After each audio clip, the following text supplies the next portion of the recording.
Kia ora, welcome back once again, here with some more Q&A. Like I said, there's heaps of them, so I'll be trying to punch out a few of these videos and try and get at least one up a day.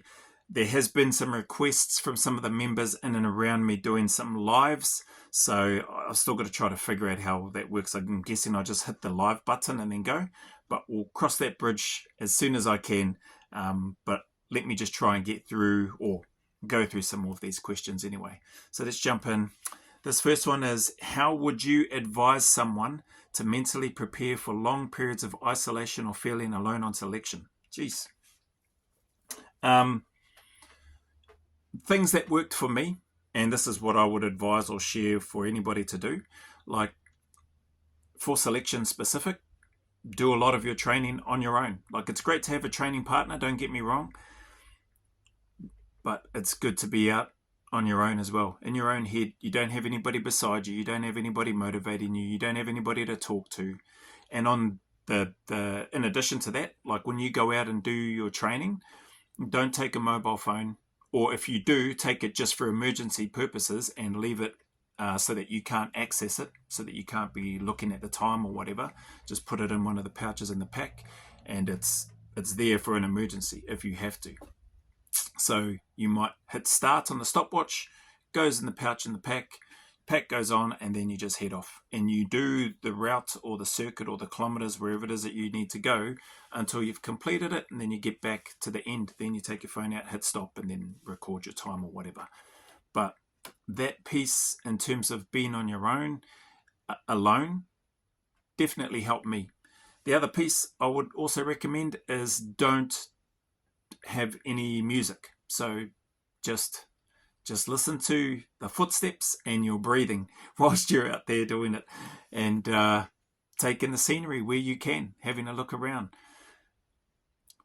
But those things I think will be helpful, and that's what I would advise to anybody that's preparing for selection for long periods of isolation or feeling alone. Like, you're going to be alone in that space or in those times when if you do some of your training that way. All of your training, you don't have to do all of your training like that, but there should be some of it whereby you are on your own, literally, nobody else, no phone, no devices, no listening to any music or podcasts or encouraging words or this Q&A or whatever, just you in your own head and getting after it. That's what I'd say. Next one. What should I do if my family doesn't support my goal of joining? Yeah, I'm pretty sure I did this question or a similar question where I had a conversation with this person. Their family had some very, and rightly so, they had their very strong opinions about Defence Force in general, let alone Special Forces, and this person was struggling. So what should I do if my family doesn't support my goal of joining Special Forces? Well, it's your goal. It's your life, it's your decision. If that's what you want to do, then it doesn't really matter what, as much as they're your family, they love you, they care about you, they want the best for you, obviously.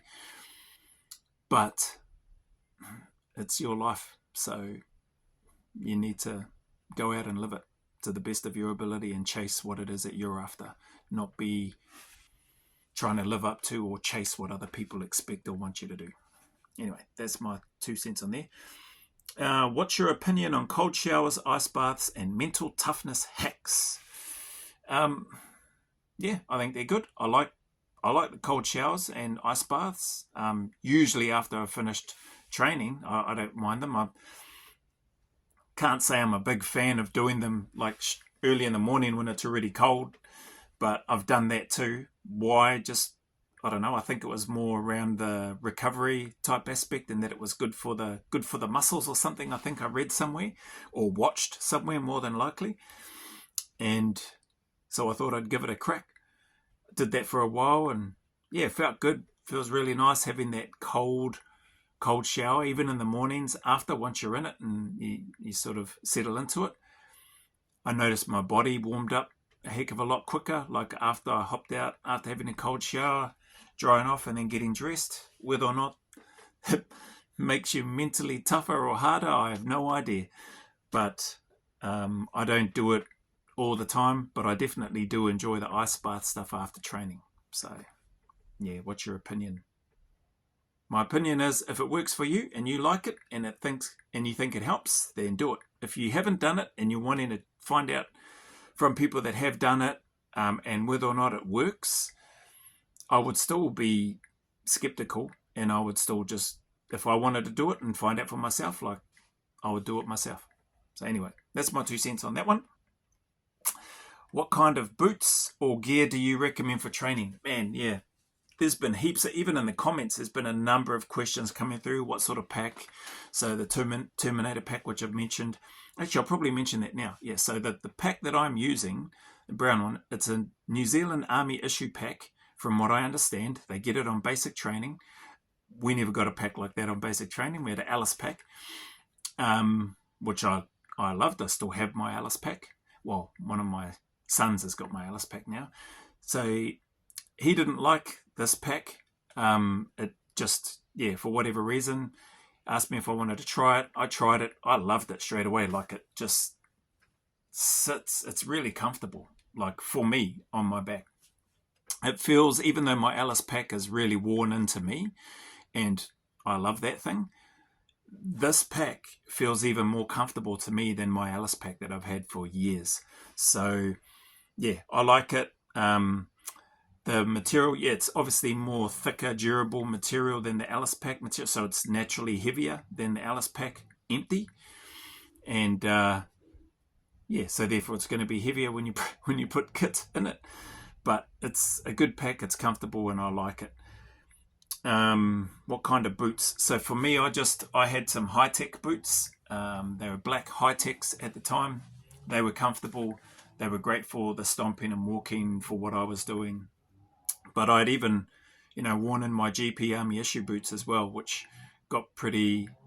became just sort of normal, comfortable. I suppose it's whatever you get used to, right? It's whatever you choose to consistently turn up in and wear, and wearing your boots in is a good place. I think you could grab any pair of boots that feel reasonably, good fit, whatever, and you wear them long enough, you're going to, your feet are going to mold into them. You're going to become pretty accustomed to them and comfortable with them. So I reckon you get the gear that you feel is right for you. If you're talking about selection, so this one it's not talking about selection, and some of the questions that have come up on the channel and some of the videos have had nothing to do with selection. It's just been about, I think, more for just camping and doing other civilian type or hiking type activities, which is cool. So what kind of boots or gear? So I haven't been, like you would have noticed in my videos, even with the step-ups, I'm just wearing shoes. I think there's value in wearing those low-cut, more flat-soled shoes as well, just in terms of ankle stability and strengthening. Why do I say that? I just sort of grabbed that little piece from listening to people like Ben Patrick, the Knees Over Toes guy. He's got a great channel. If you don't know him, go check him out. And that's where I try to do a lot of the stuff with the slant board, the Knees Over Toes guy stuff. And that has, in my opinion, has really helped with the strengthening of my knees and joints, helping with my Achilles tendonitis that I've had for a long time, through basketball and other jumping, sort of volleyball jumping activities and stuff like that. So Knees Over Toes guy stuff has been really great. Boots, yeah, I haven't been wearing boots when I'm doing my training for a long time now with the pack. But would I wear boots if I was going to go out hiking in the bush? Yeah, probably. And again, it would come down to finding the right ones, or getting a pair, wearing them in, and then just seeing how they go.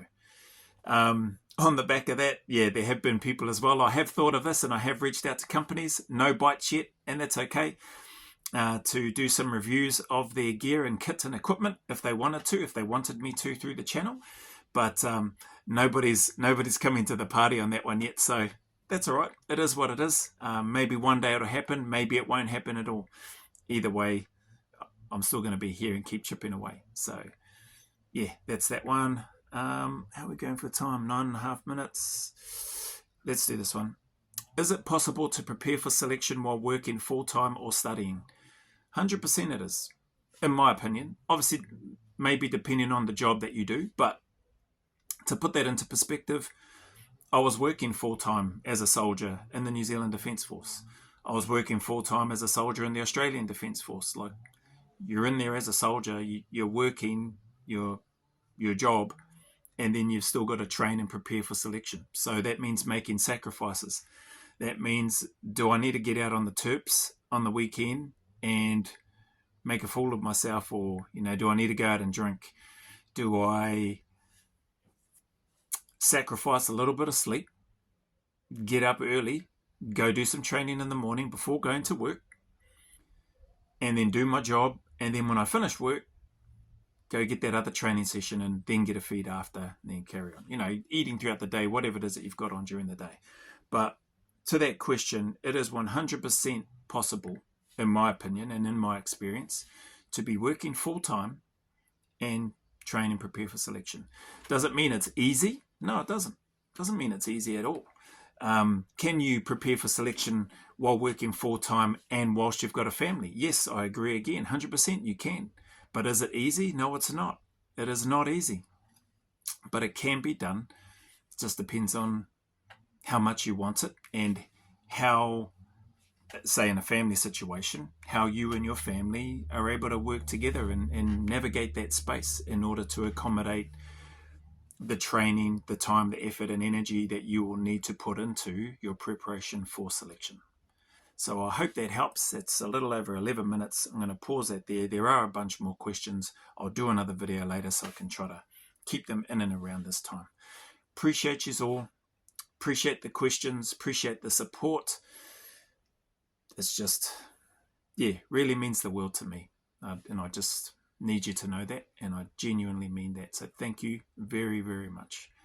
That being said, any challenges, as always, any obstacles, any trials that you may be going through, I encourage you as always to keep turning up, to stay in the fight, to know that the sun will shine again. There are better days ahead and that you can navigate your way through that dark and dreary tunnel. There is a light at the end of it.